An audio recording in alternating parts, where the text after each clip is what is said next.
This is Troutbitten in Deep, guest interviews that dive into the details, essential conversations for anglers who share an addiction for the woods and the water. This is Troutbitten. All right, we're going in deep with Craig Matthews about Pheasant Tail and Simplicity. Craig, you're a legend in our industry, so thanks for being here with me. Oh, it's my pleasure. I thought all legends were dead. Not yet. Some stay around for a while. But you've been retired, kind of retired, semi-retired from a few of the things that you did for a while, correct? Yeah. You know, we were in the fly fishing business for over 40 years and sold our business about 11 years ago. Mm-hmm. And have kind of tried to retire, but I don't seem to quite be able to retire fully. But I still tie flies and take people fishing every now and then. I spend about 200 days on the water. You're a little modest about your tying flies. I mean, I think probably way more than half of the anglers out there have a couple of your patterns, if not more than a couple, in their box. I have the X-Caddis and the Sparkle Dun in mine. So just name those flies, and here's Craig Matthews that created them. So, 9 books to your credit? Yeah, 9 books. Authored and co-authored. I can't believe it. Yeah, and the latest is Pheasant Tail Simplicity. Yeah, I wrote that with Yvonne Chenard and Mara Mazzo. Right on. It is a beautiful book. Oh, thank you. It's amazing to see just how different books are than they were, you know what I mean, 5-10 years ago. Yeah. The graphic design, the photography in there is beautiful. The way it's written. So I remember when Stephanie got in touch with me and told me, about the book, and I thought, a whole book about Pheasant Tail, but it's not. It's not just Pheasant Tail. That's another thing that I love about this book. It's not just you wrote another book about the simplicity in fly fishing, but you guys are telling a lot of stories in there. It's really well done. I appreciate it. Yeah, thank you. Yeah. So you said you owned the fly shop for all those years. Blue Ribbon Fly Shop, right? That's correct. Blue Ribbon Flies. The most interesting thing I heard about you was that you were the sheriff. Police chief. Police chief. Yep. Who was the sheriff? The sheriff, well, there was different sheriffs. It was an elected position. The first sheriff that I worked with was Sheriff John Onstead. All right. And it was kind of ironical. He was the youngest sheriff in Montana, and I was the youngest police chief in Montana. And how young was young, Craig? I was 28. Ooh, that does seem young to be in charge of all those things. Yep, little baby-faced fat kid from Michigan came to West Yellowstone, Montana, and became the police chief. You were kind of living a double life doing that and the fly shop at the same time, or was it afterward? Yeah. My wife actually ran the fly shop for the first 2 years. All right. Is that Until I Jackie? retired. Yeah. Mm-hmm. Yep, Jackie ran the whole show, and we were strictly wholesale at that time. We hired disabled fly tyers. We hired federal prisoners as fly tyers. We hired local prisoners as fly tyers. We had 46 different fly tyers. We tied for Orvis, LL Bean, a lot of the local accounts. It was a lot of fun. Those are some big orders, Yep. There's a guy around here. There's a shop around here. And I think they have about 20 local tyers. And they're putting out tens of thousands of flies every year. Yeah. That's something. We had a gal named we called her Muddler Mary. She tied nothing but muddler minnows. She could tie 14 dozen muddlers in a 7-hour shift. 2 dozen an hour. Do you have that skill? I mean, I'm sure not that fast, but do you consider yourself to be like production level tyer, a speed of tyer? When I have to be, yeah. No kidding. I did production tying for a long time. Okay. I tie 1,800 to 2,000 dozen a year. Whew, man, I don't even like tying flies anymore, Craig. Well, that's one of the reasons that we came out with Pheasant Tail Simplicity, Okay. Easy and fast flies that work. I love it. So let's talk about that. What is it about the pheasant tail? That's really the heart of our discussion, I think. Why so many anglers through the decades have, chosen pheasant tail as a tying material, and I guess why do the trout choose that material as well? Well, it's kind of a unique material in that a lot of people have trouble dubbing, Sure. Particularly small flies. And for years, we've been tying these really simple patterns that imitate not only the insect, but the behavior of the insect. All right. Almost like a living insect, like Leonard Wright in his book, his famous book, Fishing the Dry Fly as a Living Insect. Mm-hmm. And pheasant tail is unique in that it imitates the frilly nature of most mayflies and caddis. pupa and mayfly nymphs. The coloration ranges from rusty brown. Not that color is that important, but sometimes it is.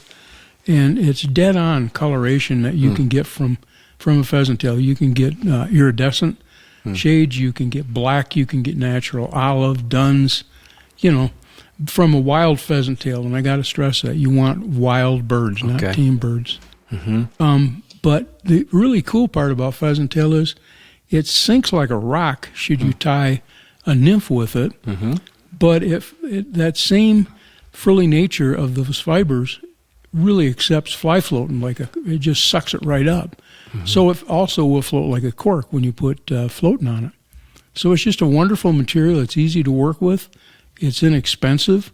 Sure. You can drive down the highway usually and find a dead rooster pheasant laying alongside the road, and you just lop a tail off, and away you go, and you're set for several dozen flies. So when you're saying frilly, tell us what you mean by that. I think I know what you mean, but you talk about the fibers when there. I say almost like peacock curl or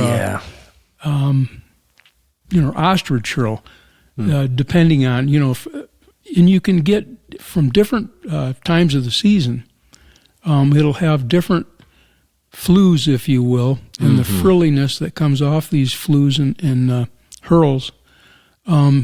And sometimes it's really long. In other words, you can tie a 14 body with it. Sometimes it's really short. So you can tie it. I've tied 26s with it, sometimes 28s. And one of our favorite flies, probably one of the most deadly flies, is emerging midge pupa. And you just wrap a hook with one or two strands of pheasant tail and trim it with fine scissors to imitate the natural, whether it's a midge pupa or a mayfly nymph, and that's it. You just wrap it on a hook. And if you really want to get fancy, you can take a peacock curl and make one, wrap a peacock in front of the pheasant tail, and it looks a little bit more official, if you will. But I always like to say, the fish is the judge. Absolutely. And we don't have planted fish here. It's all wild and native fish. Yeah. And they become very, very selective. And with that simple fly, I know there's a spring creek down in Wyoming, and Yvonne Chenard, one of the co-authors of the book, invited me down to fish. He says, you got to come down here and fish this stream. They're driving me nuts. So I drive down with my little arsenal of these pheasant tail midge emergers and pheasant tail betas mayfly emergers. And, we were catching fish just by sitting on the bank and doing what the creek told us to do. And there were guys, trying to catch them on streamers and other sort of dry flies that were not doing a thing. Finally, they'd come up to us, and we'd show them our flies, and they go, there's no way. There's no way fish take those simple flies. Yeah, they do. Super simple. Yep. You're talking about taking one barb or one fiber. Yes. And wrapping it around the hook for that tiny. You're talking seriously one. You said one or two, but sometimes you'll just take one on that. Yeah. One on, let's say, what, size 20s? For 20s, sometimes I take two. 22s, 24s, 26s, 28s, I usually use one. Man. Just one barb. That's cool. I don't think I've ever done that. And they're fairly fragile. So when you wrap them, then you go back through with your working thread. Okay, yeah. Back to the tail. Yeah. And I usually just put a little segment of that barb out for a tail, or sometimes I don't even put a tail on. Wrap that body forward and then reinforce it with my working thread by going in crisscrossing.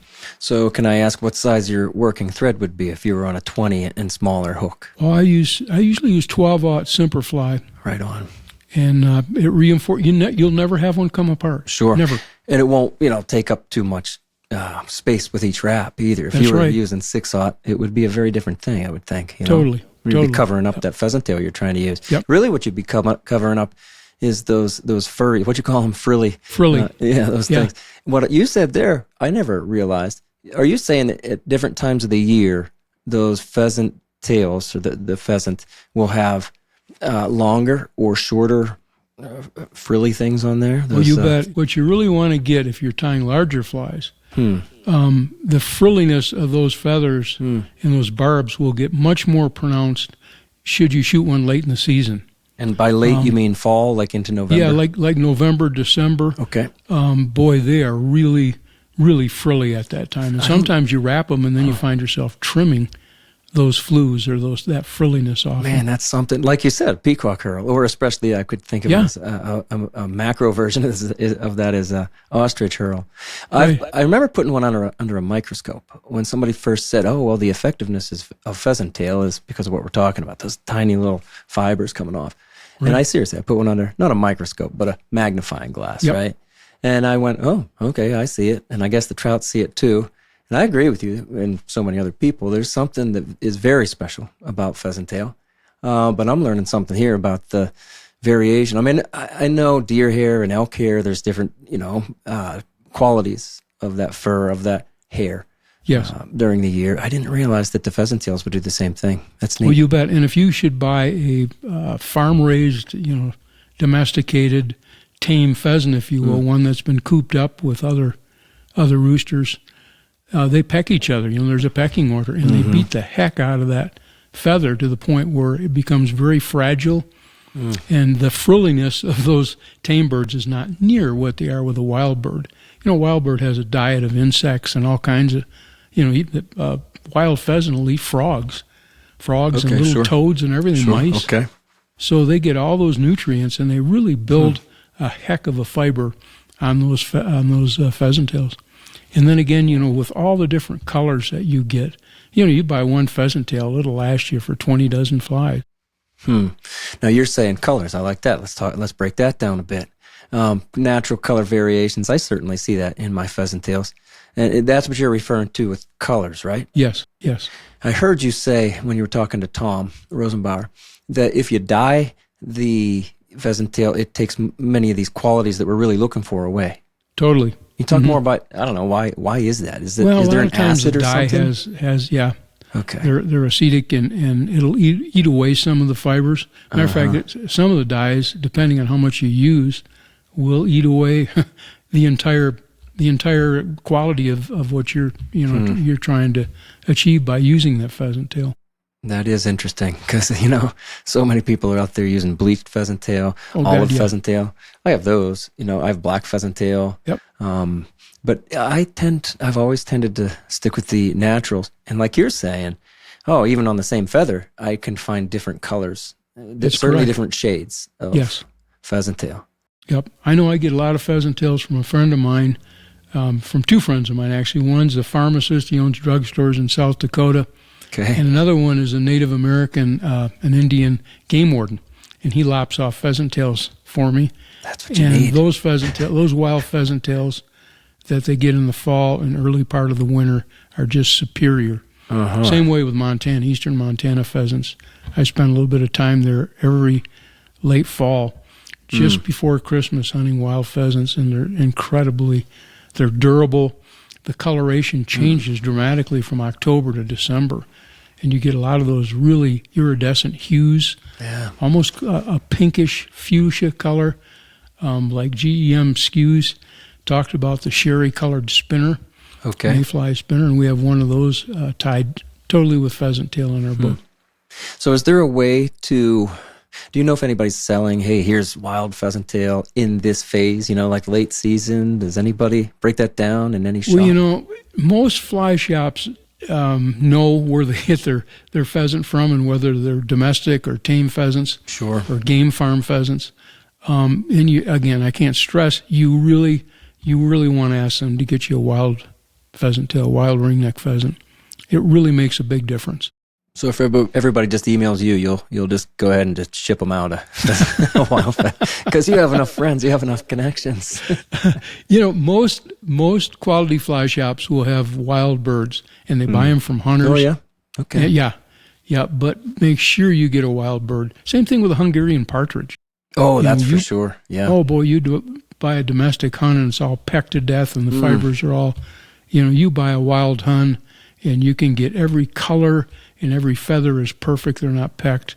They're just a wonderful bird. Well, it's a lot like the difference between a stock trout and a wild trout. There's exactly. Much higher quality. Yeah. And a lot of that's the diet. A wild bird, look what they eat. Such a varied diet compared to a domesticated bird that's just fed a mash every day. Well, I'm thinking about this quality of pheasant tail again. and high quality wild birds. You're saying late season is even a higher quality, perhaps. And I'm thinking about how when I tie a pheasant tail, just your standard pheasant tail nymph, let's say, and maybe I have 4 or 5 barbs, or we call them barbs, those fibers. Yeah. Off of the, for the tail on, let's say, a size 14. After I fish that for a day or two, I'm looking and I see, I only have 2 fibers left off. Is that common? In your high quality pheasant tails? Because maybe I'm buying the wrong ones. It's probably not that common. No, it shouldn't be, from a wild bird. That's what I'm realizing They're about my so much more durable. Low quality, yeah. Yeah, and even the tail. A lot of guys tie a pheasant tail nymph, and they use, they just tie in the tail and then wrap the body, wrap the thorax. Wrap the abdomen with pheasant tail, and a lot of times you'll see those tails fall apart after one fish, and usually that's a domestic bird. It's just fragile, and there's no life to it. Mm-hmm. And we should clarify that the frilliness. You have those single barbs. Okay. And then if you run your finger backwards in kind of a reverse way up the barb, you will see those little frilly fibers sticking out. And that's the term I've always used, frilly. I don't know where I got that from, but it is. It's really frilly, and it sticks out almost like miniature ostrich curl or peacock curl. Mm-hmm. And we could see that, on a larger scale again with any feather. You pick up a feather. Yeah. Yes. That makes sense. Yep. So I need to seek out a higher quality pheasant tail. Yep. I really do.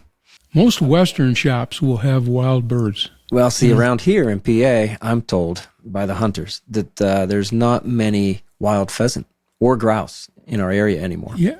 They're probably, a lot of those birds, particularly pheasants, will be planted, by the state. And the only planted birds that are that we see here, they plant some birds in some areas for young people, young hunters, trying to get them into the sport, or disabled hunters. Mm-hmm. Otherwise, all our birds are wild birds. Same thing with South Dakota. Most of those birds will be wild. But, if you hunt on a game farm, then you're going to get tame birds. Yeah, those are very different pheasants, too. I take my dog for a walk up on Barnes Lane. We used to live up there in a house, and they would stalk, in the fall sometime every year. And those were kind of silly birds. They'd be just standing on the road, and you had to go around them. A lot of times they had blinders still in. Again, I guess we could just ask the fly shops if they could break down that quality of the pheasant tail for us. But I don't know. Most of them will be honest with you. Most of them will say, "Hey, nope, these come from domestically raised birds, and they're not wild birds." Mm-hmm. Then you talk to the other fly shops that have wild birds, and they'll tell you most of those birds come from hunters or from roadkills that they pick up. Sure. If you picked up a roadkill around here, like I said, it'd probably be one of those stalked pheasants. Seriously. Well, Schnard always calls us ghouls, because we call ourselves ghouls because we ride up and down the highway and pick up all kinds of different birds and tie soft tackles with them. Yeah. So we're talking about the color variation here. And sometimes I'll grab a clump, and I realize, the top is very different color than the bottom. Yes. You ever just kind of twist them to kind of mix that up? Mm-hmm. Yeah. Yeah, and if you twist them, usually domestic birds, you twist the fibers, you'll break one or two of them. Or a wild bird, they almost feel oily. You can feel that a wild bird is much more durable. Those fibers are much more durable, much more resilient. They've seen different weather conditions. They've been rained on, snowed on. And those feathers are so high quality compared to a domesticated bird. I like that. So in the book, you guys have a couple nice pictures of these center tails. When you're talking to Tom, I was listening, and you're all talking about the center tail. So you have, equal amount of, let's say, quality fibers on the left side and the right side. Yes. You want to describe that to people? If somebody gets a whole tail. You got to watch that, too. A lot of times you buy what's called a complete tail clump. Yeah, I've done that plenty of times. It will have a dozen different feathers on it. Mm-hmm. The 2 center tails are the most desirable. Okay, so there's only 2? The side feathers, you can use, half of the side will be very high quality pheasant tail. The other's real soft and it's very fragile. But it's really interesting when you pull those fibers off. You'll see a big difference right off the bat, and you'll feel a difference between domestic and wild birds. And if you go through the different tails, you walk into a fly shop. We used to have 100 different tails in a great big wicker basket, and guys would spend hours sorting through those tails to find the natural olive, the natural dun, the natural black fibers, because they tied several different flies with them. And those guys in the know, they don't show you their patterns. They might have 10 different patterns, particularly midge patterns, or little betas, little blueing olive patterns, squirreled away in their box. But 9 out of 10 of these guys are the finest fly tiers and the finest anglers you'll ever meet. But invariably, particularly in the West, they'll be tying their fly patterns with pheasant tail. So let me show you something.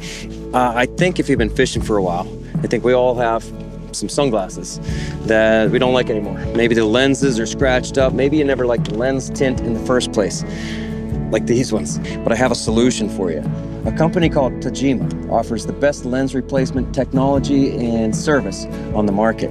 So I've been working with these guys for about a year. I'm really happy to recommend them. So it's an easy process. Mail in your old sunglasses, they'll send them back to you in about a week with new lenses. Your choice of lens tints, all specifically designed for fly fishing. They offer prescription and non-prescription.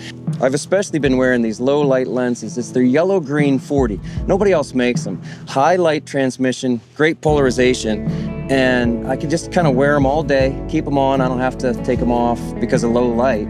So many of the dim conditions that we all love fishing so much, these are perfect. These are really my daily wear right now. So check them out at tajimadirect.com. Great company. They've been doing this for a while. They do it better than anybody else. Tell them Troutbitten sent you. So your book, you guys broke it down, wets, dry. You were at the dry section. Yeah. And then nymphs. And I'm assuming that you use pheasant tail for all three, correct? Oh, yeah. Yeah. So I was kind of thinking, so if a person really wanted to simplify things, I think a lot of anglers want to be more simple than they are, right? Right, exactly. And if a person just decided, for all my flies, I'm going to build them out of pheasant tail.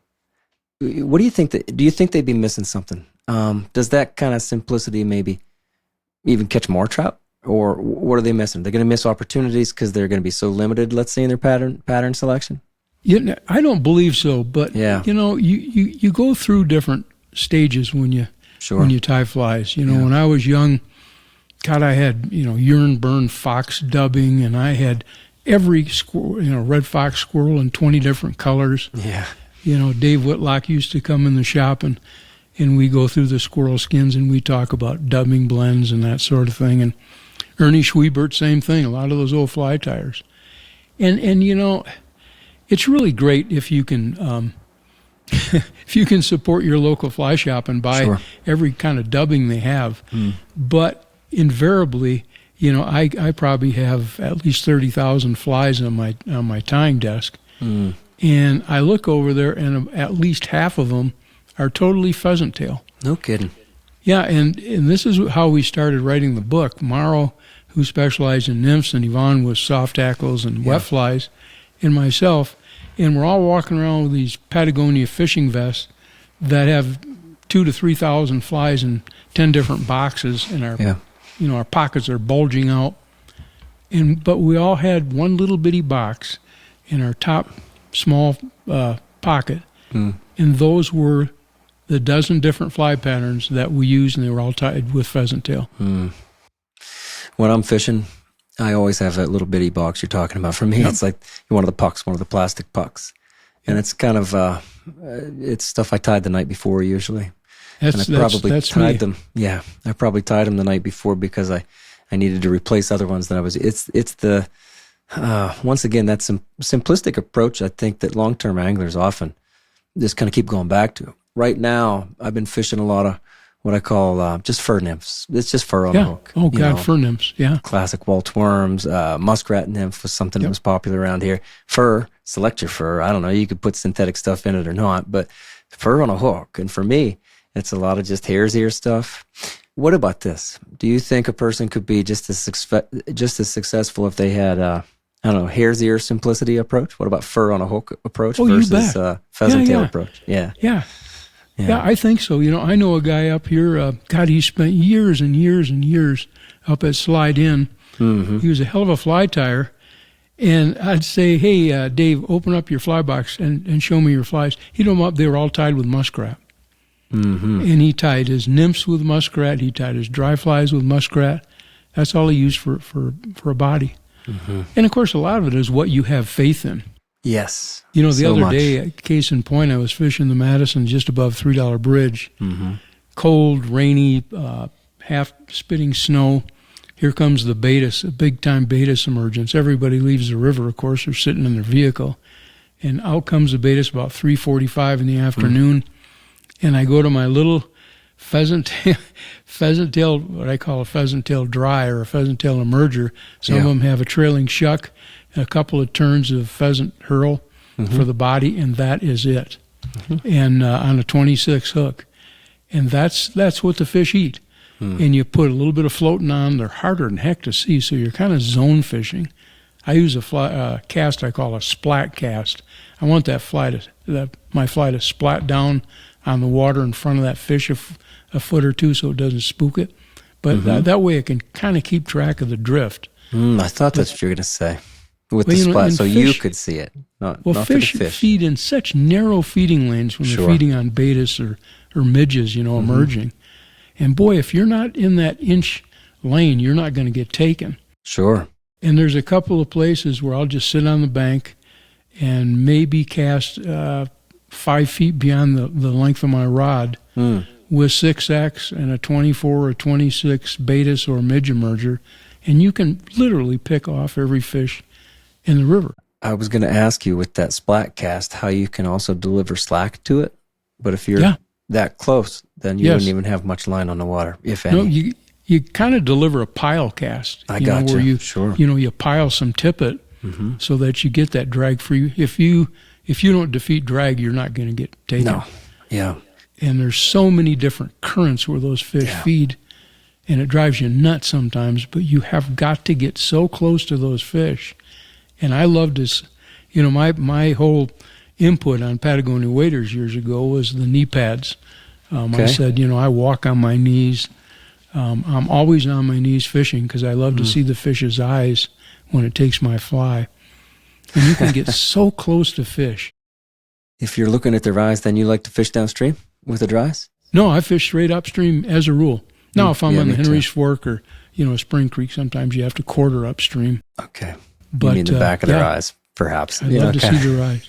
And, too, if you watch a fish feed in this, really shallow water, and, you see them sipping these emergers. Yeah. You'll notice that a fish will take either with the right side of its mouth or the left side of its mouth. Yeah, sure. And it's really important to deliver your fly. If it's not feeding on the right side of its mouth, they're not going to take your fly if you deliver it on the left side, and quite often you end up spooking them. So sometimes you get one chance. And I love that when everything is perfect, And I'm not saying that happens every time, but boy, I'll tell you when it does. And your only audience is a bunch of seagulls or pelicans flying overhead when you cheer yourself. It's just awesome.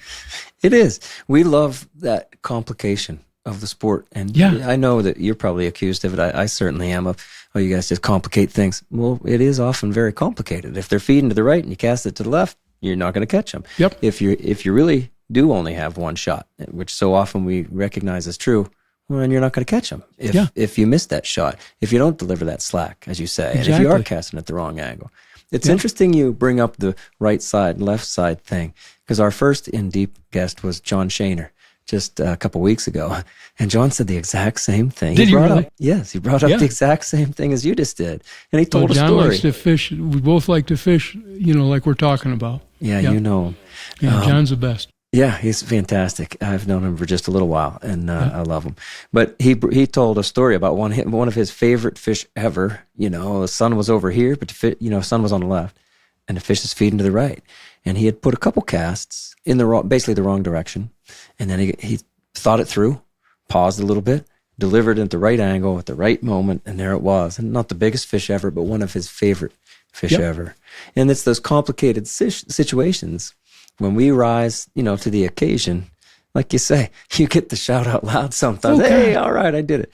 And I was fishing the fire hole a couple of years ago, and there was this brown trout feeding just ahead of a staub. Mm. And I fished for that fish, I think, for 9 days. No way. And when I finally hooked that sucker, I'm cheering myself. I'm screaming and yelling. And these guys come running up from down below me, and they go, "You doing okay?" And I said, "I got him." It was a 9.5-inch brown trout. Yeah, there you go. Okay. I'll never forget that fish. Sure. 9 days. And just like this summer, I'm fishing a grayling. Okay. And I'm presenting a pale morning dun, one of our sparkle duns tied with pheasant tail and a little superfine dubbing at the head of it. And I'm presenting my fly on the left side of this fish, and it would not look at my fly. I finally cast to the right side, not on purpose, but the fly landed between me and the fish. The fish was only maybe 12 feet away. Fish comes up, grabs the fly. I bring him in. He's blind in his left eye. Okay. He never saw my fly. No. You think probably maybe a bird pecked it out, huh? Yeah, I think it got taken out by a hook, actually. Oh, you think so? Yeah. Sure. You should just all fish without hooks, and then everything would be better, right? Yeah, that's right. Well, my wife fishes. She takes her fly and clips off the barb. Does she do that? And she can't. She'll land a fish every now and then. But, she says we're not going to kill them and eat them. We just want to fool them. Yeah. And she'll get a run and a jump sometime. I always told my kids when they were growing up, they'd get really upset when they couldn't hook a fish. But I said, you are doing the most difficult thing, which is to fool that trout. Yep. And there you go. There's you've really accomplished the hardest thing. And the rest will come along. It'll come along a lot faster. And totally. It'll be much easier. Yes. Yeah. And that's why we do it. It's not the fight of a trout. Some of the bigger ones will give you a nice tussle, but it's not the fight. It's that sometimes complicated mystery and that reward. But we do tend to complicate situations, perhaps. And again, sometimes it's justified. But I'm with you. I think a lot of times, I know myself, I'm complicating my fly selection. As the years go by, I go in and out of phases of now I'm going to just take all these extra flies out of my box and just use that, like I said, plastic puck that I'm using. And then before I leave the house, I have to put a couple more flies in there. Always. Right, we always do that. What happens to me most is I always have buddies, and I always have clients and people just telling me, hey, try this fly. This is really... And I know it's not the fly, but the presentation, much more. Okay, probably 90% presentation. But I'm always a sucker for that next fly, and somebody says, this was really working for me. Okay, give it here. I'll try it. And then that goes into a section in my box where they're my trial flies. And then that expands, and then some of those make it into, some kind of rotation. So we kind of want to be simple, and then we complicate it for ourselves. But that's nothing wrong with that. It's just that's human nature. That's really fly fishermen. And a lot of guys are very insecure. I remember selling literally thousands of nymphs to anglers who would never use them. They're strictly dry fly guys. Yeah. But they said, I feel a lot better just knowing that I have those nymphs in my fly box. Yeah. Well, lately we've had very low and clear water here. Yeah, same thing here. It's getting kind of frustrating. Are you kind of frustrated with your situation out there? Oh, boy. Just tired of it? Thank God we've just had about 4 inches of precip in the last couple of weeks. Well, we could use that. Yeah. Our ground is really saturated right now, and we had 6 inches of snow here the other day, and I've still got snow in the yard. I love the snow. I miss snow, Craig. We have had very mild winters for, I'm going to say, 5 years, maybe longer. Last year I shoveled snow maybe twice, maybe 3 times. And, oh gosh, that's just unusual. That's all I'm saying. That's not how it used to be. So I hope it turns around, and maybe this winter will be a lot different. But anyway, so we need water. And I love fishing streamers. Almost every day I'll tie streamers on just to see what'll happen. Yesterday in low, clear water, my friend Brian, he's like, oh, let's work on some streamer tactics. I said, that's great. I said, with the high sun, I don't think it's going to happen. There wasn't a cloud in the sky. I said, I don't think it's going to happen, but let's get really tight to structure try to really focus on those shade lines. And I made it on the opposite side, the non-sunny side of the rocks and stuff. And then, of course, any kind of shade we could find. The leaves are off the trees in many places, so not a lot of shade. Anyway, he got, I was surprised. And he landed, 2 decent-sized trout in about a half hour of streamer fishing. So you never know. But I am saying that I haven't been taking a lot of streamers, and I especially haven't been taking a lot of bigger streamers. To me, big is like 4 inches. That's getting pretty big, Oh, yeah. Mine are 2.5, 3 inches on average, or a little smaller. But I haven't been taking all of my, let's say, articulated larger streamers. But I keep putting them in the back of my vest because I'm like, you never know. Well, that's the thing. I was fishing the other day again, 2 or 3 days ago. Again, a $3 bridge, and the fish were rising like wolves. I mean, to beta submergers. And they were tiny. They were 24, 26s. And here comes a guy upstream. It's snowing, but he's all sweaty. He's been slugging it out. And he was from Atlanta. Okay. And I said, "How you been doing?" He's got this great big black streamer heading at the end of his fly rod. And he goes, "I haven't had a hit yet," but he said, I'm feeling really good about this streamer. I said, "Have you seen any rising fish?" He goes, "No, there's nothing rising." Oh. And where I'm sitting, there's 4 fish rising at the end of my fly rod. And he didn't see them. And it dawned on him, he was so focused that he was going to fish streamers that he really didn't see. And we sat on the bank and shot the breeze. I gave him a couple of flies. And we got talking about, doing what the river tells you to do. Yeah, and I said, you sit on the bank and, whether you want to fish streamers or not, if you want to catch fish, right now you're going to have to fish tiny. And here in a few minutes, you can probably go back to fishing your streamer. Right now, those fish are really focused on this little hatch. Yeah. And he was so excited about it. He said, "God, I can't." And I gave him a bunch of flies at the end, and hopefully had a chance to use them over the last few days because it's been perfect Betis weather. Did you sign something for him? Give him a business card? He had no idea what it was. He didn't know. No. Well, he was asking. He says, "Is this the first time you ever fished here?" I said, "Yeah, the first time this week." Yeah, he said, "Nah, I'm kind of local, buddy."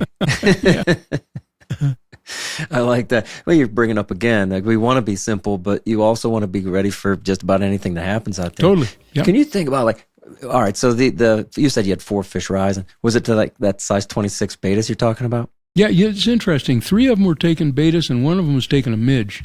That's so neat. Do you know to break that down? Yeah. Oh, and the midges were like size 30. God, I mean, they are so tiny right now. We'll get our big midges here in about another 3 weeks. They'll start coming off. And by big, I mean, 20s. Yeah, right. But these 30s will drive you to drink. And the only hope you have sometimes is if you tie like a little Griffiths gnat and imitate a cluster. A cluster, yeah. But man, if they're on those doggone size 30s, you can take them on a little 28 mole fly sometimes. I know the mole fly. Isn't it Charlie Craven kind of popularized it. It's been around for a long, long time. Whose fly is that originally? I don't know. I think it came somewhere out of Europe. A friend of mine, Al Ward from L.A., 20-some years ago, showed me the first moles that I'd ever seen. And I asked him, I said, what's the name of this? And he said, well, we call him the mole. And I said, that's really interesting. And, I've been using them ever since. It's a great fly, and I think Charlie's really popularized the pattern. Another simple fly, but then again, if it's that small, it better be simple. Yeah. Well, I tie him with a pheasant tail body, a little pheasant tail hurl body, like we're talking about. And sometimes I just take the fiber and stick it up like a CDC wing. Okay. And trim it off. It works like a dream. I love that. All pheasant tail. Man, think about how small that even the 26 is compared to the guy's black streamer. Oh yeah. It's like 100 times the size the streamer is. Unbelievable. But he was so focused on fishing that fly, and he did not. He said, "No, I've been fishing all day. I haven't seen a rise yet." I said, "Do you see this rock? We call it shark fin. It looks like a shark fin." I said, "Do you see that shark fin rock right at the end of my rod?" "Oh yeah." I said, "I want you to focus just above that, and you're going to see a great big rainbow head and tail rising." And that thing rose first. Didn't see it. Second time, his eyes started getting real big. And he went, holy buckets. I said, if you go to every pool from here upstream to Reynolds Pass Bridge, another mile, you're going to have fish rising like that. And away he went. Well, that'll change somebody's life. It really will. Yeah. I had a friend who kind of changed, I don't know about changed my life, but changed my fishing game that way, opened my eyes. Like so many other anglers, I kind of went through phases. First I fished dries. Sure. I went from bait fishing to the fly rod so that I could meet trout on their own terms that were rising. Yeah. And then I learned to streamer fish a little bit, and then I really dug into the nymphing game. And while I was so enamored with nymphs, like for 5 or 6 years, I met Chris Hazer, who would be down at a spot on one of our favorite rivers. I remember saying to him, nothing rising lately. He kind of did the same thing that you did to this guy. He's like, well, there's fish rising. You got to take a minute. He's like, right here. He's like, you give them 10 minutes and you'll see. They weren't, rising right. Over and over. He's like, you give it 10 minutes in that spot. If you just stare, you're going to see. There was no hatch necessarily to speak of, but the fish weren't wasting the opportunity of something coming down the water here and there either. Sure. But it's like winter midge fishing. Yeah. At no time of the year will you see more rising fish than you do in the middle of the winter. And it's all the midges. But people don't see that. We had a couple come in that had read some article that I did on winter midge fishing, and they came in and they bought some midges, and I sent them down to the river down by Reynolds Pass, and they came back and they said, there's no fish rising. So I had a guide available, and I said, I'll tell you what, I want you to take him tomorrow, and if it doesn't work out, you don't owe me a dime. Okay. And if it does, you still don't owe me a dime, but you should take him out to dinner that night, okay? I'm not going to charge you. Yeah. And he said he took him down to the river, and he sat on the bank, and they were standing there. They came from Las Vegas, and they were standing there, and Dan's sitting on the bank, and he said, fish rising like crazy. And he said to this guy's name was Tab, he said, do you see those fish rising? And the guy looked at his wife and winked and went, oh, yeah, they're rising all over the place. And kind of wink, wink. And Dan said, sit on the bank. And they sat down, and he said the wife's eyes got big and went, holy moly, there's 100 fish rising. They couldn't see them when they were standing up. But when they got on the level, kind of on the level of the water, they could see these heads coming up, head and tails. And a lot of people miss that. Hey, what do you think people are looking for, like big splashes or something maybe? Yeah, they're looking for those big, aggressive caddis rises, right. That they see in the middle of the summer. Yeah. You're just looking for dimples, the tiniest dimples sometimes. Exactly. And those are often the best fish, right? Always the best fish, yeah. Right on. I love that. Yeah, that's great. So do you enjoy fishing dries the best? Yeah, and I went through phases like yourself. I fished nothing but streamers for a year, and then nothing but nymphs for a couple of years. A lot of wet flies, soft tackles. But I really like the visual part of fishing a dry fly. Sure. And I like the challenge of not only getting close to fish, but I love to defeat drag and pinpoint accurate casts. I like all of that. It's a game, and a lot of fishermen feel that fishing or even fly tying is something like to be conquered. Okay. It's to me, it's just nature. It's just, you pick off another species and you battle them a little bit and you let them go and you move on to the next. It's nice. And I really enjoy fooling wild and native trout with a dry fly. We certainly focus on the wild trout here too. In your latest book, Pheasant Tail Simplicity, you guys are talking about wets, dries, and nymphs. But there's no streamer section. Have you ever tied a streamer out of pheasant tail? No, but my buddy River Horse Nackaday from Texas, he's a Patagonia ambassador, as am I, and he and I were going back and forth, and he said, congratulations on our book. And he said, I'm going to tie a pheasant tail streamer. Mm-hmm. And the next day he sends me a picture of this huge black bass. Okay. I mean, my God, it's just a monster. It worked. He caught it on a pheasant tail streamer. Did he show you what the fly looks like? He hasn't yet, but I told him, I said, now you have a book, Pheasant Tail Streamers, simple streamers. Have you ever heard of Gunnar Brammer? I think he's out of Virginia, maybe West Virginia. Gunnar Brammer. Not. Okay. But anyway, he calls it a pheasant bugger. And there's some pheasant tail for the tail. And then, I'm sure you've seen pheasant skins. You've had a whole skin, obviously. Oh, yeah. And you know that kind of the back end, what I'm calling the back end, there's like marabou feathers. Marabou, yeah. Beautiful colors. Oh, yeah. You talk about iridescent, and Yep. there's some really very cool feathers there. Yep. So Gunnar takes let's call them marabou feathers down there, and those are laid on top of that pheasant tail. And then he takes a couple more of those feathers and he palmers those, up the hook, and that essentially creates the body. Uh-huh. And then he takes 2 feathers from that skin. Again, some of these really pretty feathers, but they kind of look like grouse or partridge, perhaps, right? And then palmer 2 of those of different sizes, and kind of isn't there a church feather? Don't they call it a church feather? Yeah. So I think he uses church one of window those. feather. Yeah, and I think that's it. He might finish it with something else, but it's all pheasant. It's all pheasant, and he calls it a pheasant bugger. And I use it. I use it quite a bit. He usually puts a bead on it, bead head, and it's you can tie it different sizes. Mine's about 2 inches, and I use that. I don't strip it a lot. Heck, it's a streamer, so they take it so many different ways. Sure.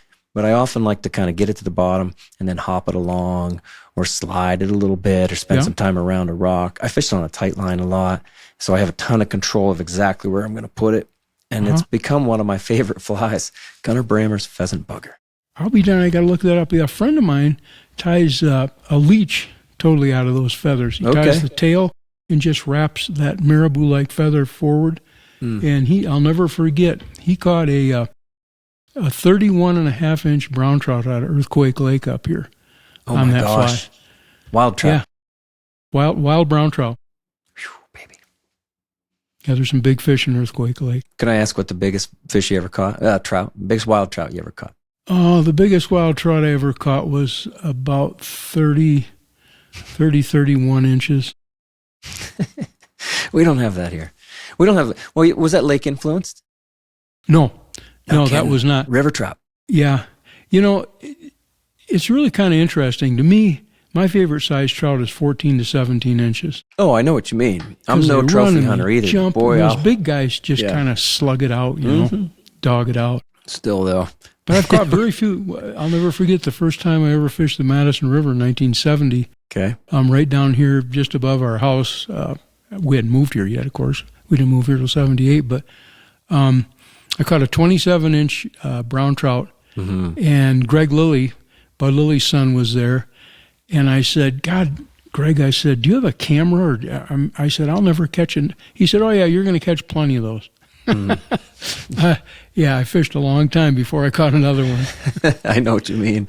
Yeah. I was young in the game. I had been fly fishing for perhaps 3 or 4 years. I was early 20s, and I caught a 26.5-inch brown, wild brown. And I remember thinking, I'll catch more of these. Yeah. I still haven't gotten bigger than that, not around here, and I've gone through phases too where I really was trying to, seek out the biggest fish that I could find. Yeah. I'm not in that phase right now, and I haven't been for a long time. I'm like you. I'm totally fine with, give me a 9-inch, that 9.5-inch brown that you fooled. If it was a game and it was a tough game, and I finally kind of win, although you said it's not, not about conquering things, but you did something special there. That's my game too. I'll never forget that fish. Never. I love making changes. I call it A/B testing when I'm guiding. I'm saying, hey, let's look for a change out spot. I say, all right, we're fishing this method, this fly, and I like changing one thing at a time. And I often, maybe I'm using 2 flies on a nymph rig, and I'll say, we're just going to change one fly, but let's put it right back in to where we had those other 2 flies, right? And then, I don't know, on the first or second cast, when you get that hit, and that fish had the option. He had the previous option of either the other flies or the other method. Right. Maybe it changed from dry drop, or doesn't, and he had the option to eat the other way, and then he eats what you changed to. There's no question anymore. Like you solved, I don't know about solve a mystery, but you met the trout again on their own terms. Exactly. There's nothing more rewarding than that. Yeah, and that's magic. Yeah. There's so many mysteries out there in a good day of fishing. That's what I'm after. And I always say, too, like, change for a reason. Don't just haphazardly, in my box list, eeny, meeny, miny, mo. I'm going to change either tactics or flies because I have some kind of theory. Try this, try that. And when it works, that's it. I don't care. I hardly care how big the fish is.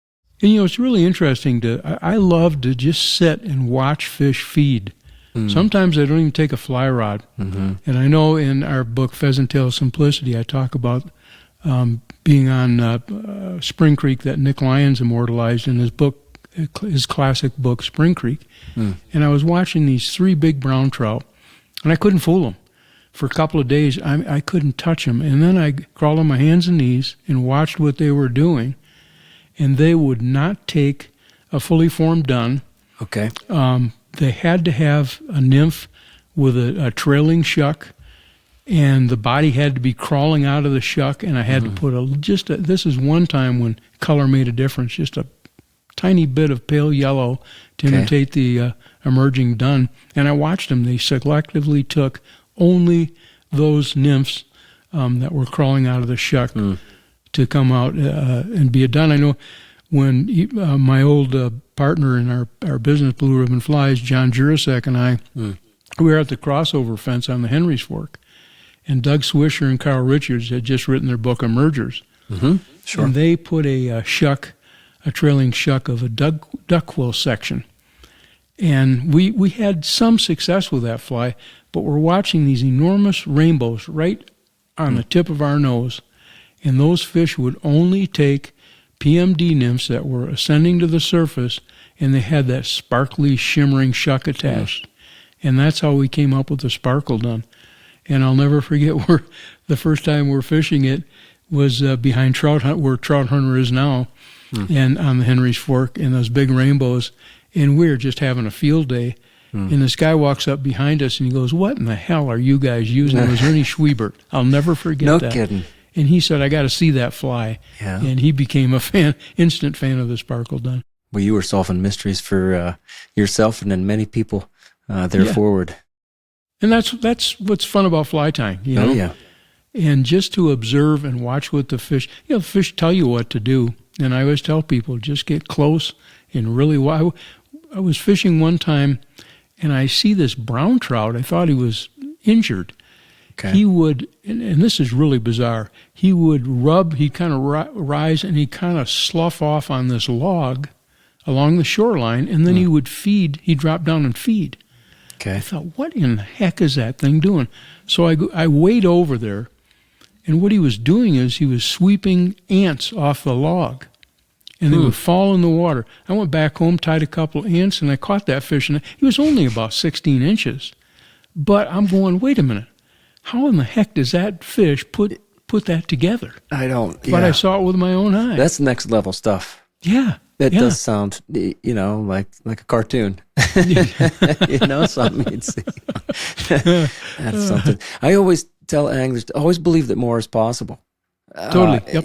And we want to simplify maybe our game, but don't think that the fish are necessary simplifying things.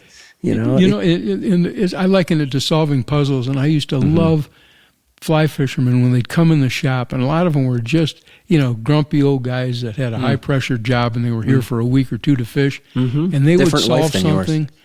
My wife would usually solve the problem for them with her X-Cat. She invented the X-Cat.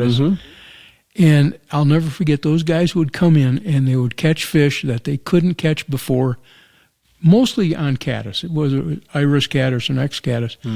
And you would have thought they solved the world's problems. They were on top of the world. Yeah. And these were high-pressured guys, and they'd go home. The day they go home, they'd be almost crying. They were counting off the days till they could come back and solve some more puzzles. Well, yeah. And it's, for so many other people, it's a trip that's, once a year, maybe twice a year, and they don't get that kind of time on the water really to solve the puzzles that you're talking about. Right, yeah. And, well, people can definitely get emotional about it. That's why they get so attached to it. They realize that there's a lot that is there that's super special. And that's the thing about fly fishing. Yes. It really grabs them. Yeah. And it ties them to the river, and it ties them to nature, and wild trout and clean air and clean water. And that's the really woods cool and the to water. see. Hey, as we've talked, it's gotten dark on you, right? Yeah. It's the sun. I think we probably started out at the golden hour when the sun was setting. Well, and the clouds are really, it looks like it's going to start snowing here any minute. It's not supposed to. It's supposed to be clear tomorrow. Well, I'll tell you what, before I let you go, I really want you to tell us about 1% for the planet. because I have a lot of admiration for what you guys started there. Years ago, my fishing buddy, Yvonne Chenard, walked into our fly shop, and I was tying flies at the time, and I see this little guy walk in. He's pretty small in stature, and he walks in, and he's standing there in front of me, and I was tying black beetles. Yeah. And he goes, he said, this is a working fly shop. And I said, yeah. I said, we have fly tyers working here every day. And he said, well, why don't you have Patagonia clothing? And I said, I tried to get it, but the rep won't give it to us. He said, well, sticks out his hand. He said, you got it now because I own Patagonia. We became instant friends. We started fishing together. And it was really cool because one day we're sitting on the bank and we're always talking about public resources and what they mean to our business. And, of course, here in the hub of wild trout fishing in the West, we have more public water than anywhere in the U.S., Yeah. and we all use public resources, whether they're national forests or Yellowstone Park. Yes, sir. So the idea came to me personally. The park, Michael Finley, who was superintendent, came to all local businesses shortly after we had started our business, and he said, we need help funding projects in the park. We're not getting enough money. And way back when, the town of West Yellowstone, they paid me a whopping $9,000 a year to be the police chief. Okay. And they had really no resources. They had no source of financial other than in lieu of taxes that Bozeman, the county seat, got, but they gave very little back to West Yellowstone, where I was employed. So the town decided to levy a sales tax. And we went to the townspeople, and they voted it in, a 3% resort fee, that it was called, to fund police, water, fire, power, sewer, necessary services. So I said to Finley at this meeting, the superintendent of Yellowstone, they said, this is really simple. Any business that is in a gateway community makes a living because of Yellowstone Park, we should all tax each other 1% and send it to the park. So he called me the next day and he said, are you serious? And I said, I'm going to start sending you 1% of our sale. And about 2 or 3 years later, after we had done this, Chenard and I are fishing here in our front yard here on the Madison, and we were talking about giving and supporting, projects and organizations like the Yellowstone Park Foundation. And he said, well, we do the same thing. And I said, yeah, but probably on a much greater scale. I'm grossing $1 million and you're grossing $100 million a year. But anyway, he said, yeah. He said, what are we going to do? I said, well, let's talk about it. And at that time, we decided over lunch, sitting on the Madison River, that we were going to start an alliance of like-minded businesses that take 1% of their gross sale. And that's the kicker, 1% of their gross sale, not hocus pocus net profit. Understood. Where we didn't make any profit last year, we're not going to give. And start a business alliance and send to nonprofit, conservation, and environmental organizations. And we did. And it took a while for it to get going, but we're going to break $1 billion here any day now in giving, and that's done a lot for conservation. Sure. But the state of Montana has received over $10 million of that. My gosh. So it really tickles me. And when you can, in business, because you're in business because of a public resource, you just send 1% to a conservation and environmental cause to protect and preserve and enhance what you believe in. Sure. Most businesses are already, spending 3% for advertising. And we did 1%, and our business grew greatly because of it. We were stealing other businesses' customers because of it. They saw what we were doing. And I had a movie producer in L.A. call me one day, and he said, tell me what you're doing with 1%. And I told him, and he said, I'm going to spend a lot of money with you right now. He spent $15,000 with me on that phone call on rods and reels. I said, I'm going to FedEx this to you on my nickel. He said, no, you're not. He said, I'm flying up today to pick it up. I want to shake your hand. You can't buy that kind of advertising. Respect, you know. Tom Brokaw of NBC Nightly News years ago said, when you hit 1,000 members, I'm going to host a big party in New York City for you. Because you already knew him pretty well, right? Yeah. And he did, and we had Grace Potter, the musician and singer, and a whole bunch of high quality folks at our, and that he gave us 2 minutes and 32 seconds on NBC Nightly News, making a different section. and that greatly grew our business once that publicity got out. That'd be like going viral these days, right? Yeah, and you can't buy that kind of advertising. No. So it's been really fun, and Yvonne and I talk about it a lot whenever we spend time together, which is quite often, and we're really proud of it. Well, you have a lot of fantastic stories. You've had a lot of great influence on this industry, and I thank you for, not just this time here, but so many of the other things that you've done to, improve the lives of other anglers and the conservation efforts, of course, too. I tell people I'm the luckiest guy alive. We've had a heck of a run here for almost 50 years. Yeah, I'd love to have you back sometime, and we should just tell stories. Well, you should tell stories so everybody can hear them, because when you and I were talking even yesterday in our sound check, you got a lot of connections and stories to tell, right? A lot of fun stuff. Yep. And I'm looking forward to the next batch of them. Yeah, I'm sure you are. You just keep doing it. I love it. Hey, Craig, thank you so much, my friend. I appreciate it. My pleasure. Thanks for having me. All right, have a great evening. It's going to get totally dark on you now. All right, you take care now. All right, I'll see you. So remember, the In Deep series is part of the Troutbitten Project. Established in 2014, Troutbitten is a free resource for all anglers. The Troutbitten website hosts over 1,500 articles, videos, and podcasts with endless stories, commentaries, tactics, tips, and more. The Troutbitten YouTube channel features the Troutbitten Tips series, fly fishing the monorig, and the Troutbitten Fly Box, all in collaboration with Wilds Media. You'll also find the Fish and Film videos, the Riverside series, and this In Deep interview series, all in their own playlists on Troutbitten YouTube.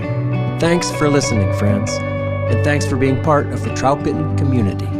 So until next time, fish hard, enjoy the day, and find your life on the water.